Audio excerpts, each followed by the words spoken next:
Hey guys, welcome back. Today we are going to review the Eton Elite Field radio. Now I got this radio actually as an anniversary gift from my day job, I'll call it, my day job. It's pretty cool. I got to choose several things and this is what I chose, and it is pretty cool. You know why? Because it does shortwave. And if you look at the box it comes in, it says it's AM FM shortwave with RDS and Bluetooth. It is pretty cool. It does, not only is it like an old, I'll call it old-timey shortwave radio, it actually has Bluetooth in, so you can kind of use this as a Bluetooth speaker and enjoy music from your phone too. And here's a list of features. Receives the AM FM band, receives shortwave band, FM with RDS, digital tuner, Bluetooth ready, alarm clock, headphone jack, audio line input. And this is a French company that makes these, and it basically says it can receive any radio wavelength that is broadcast. It enables you to stream your own music or favorite podcast directly to the stereo. And for your French speakers out there, you can read all that in French. Now, when it gets to the in-depth features, we'll check the back of the box. AM, FM, shortwave bands, FM with RDS, dial-in course, fine-tuned digital tuning. Now that is true. I've noticed that in playing with this.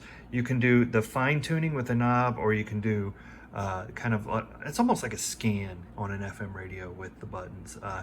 Treble bass control, RF gain control, wide narrow bandwidth selection, 50 memory stations, Bluetooth ready, external antenna connections. And that is a big one on why I chose this radio. We'll get to that later.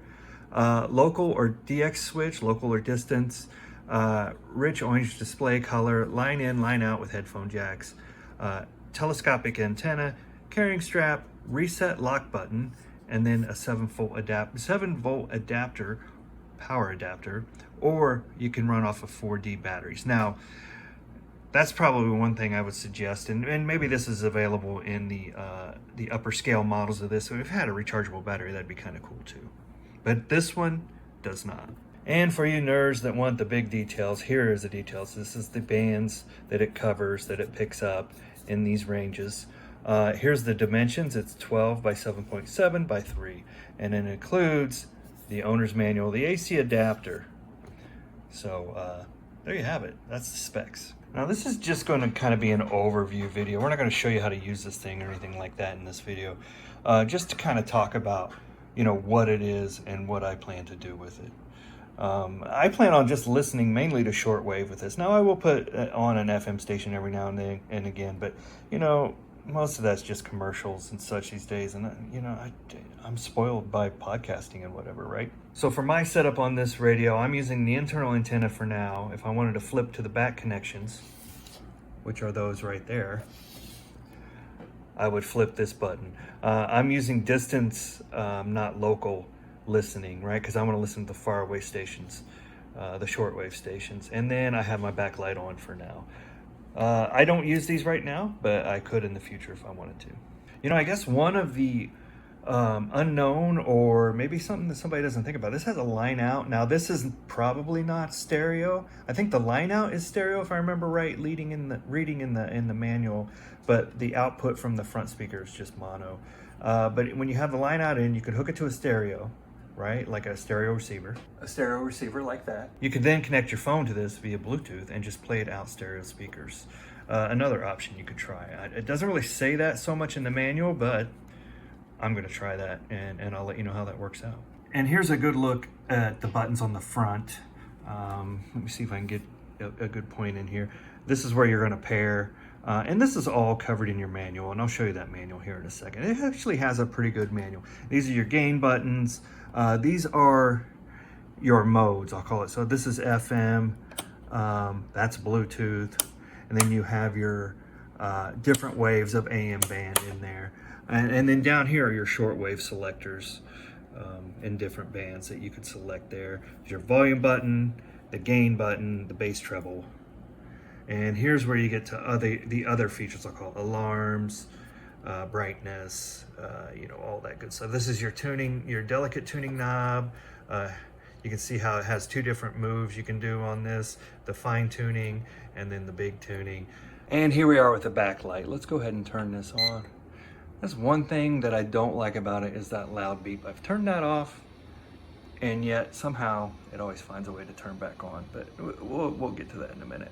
But as you can see, here's your micro tuning button, which doesn't work on, well, it works a little bit on FM. And then here's your big tuning button, right? So, and there, here's your RDS, it'll display if there's something on there to look at. And here is a look at the manual. As you can see, it's a fairly substantial manual. And I have to say, I think it's pretty good. It goes over all the functions and features and how you use it. And I've actually read some of it, believe it or not. You know, RTFM, many people won't do that, but it's really helpful. It's helped me figure out some of the nuances of this radio, and you know, where it's not, I'll call it first nature or whatever, to you know, different features and how they work. And you know, maybe you'll think they work this way, but it's not always the case. So it's really good. Now, future plans for this, like here's your Bluetooth function. It walks you right through pairing it, which is awesome.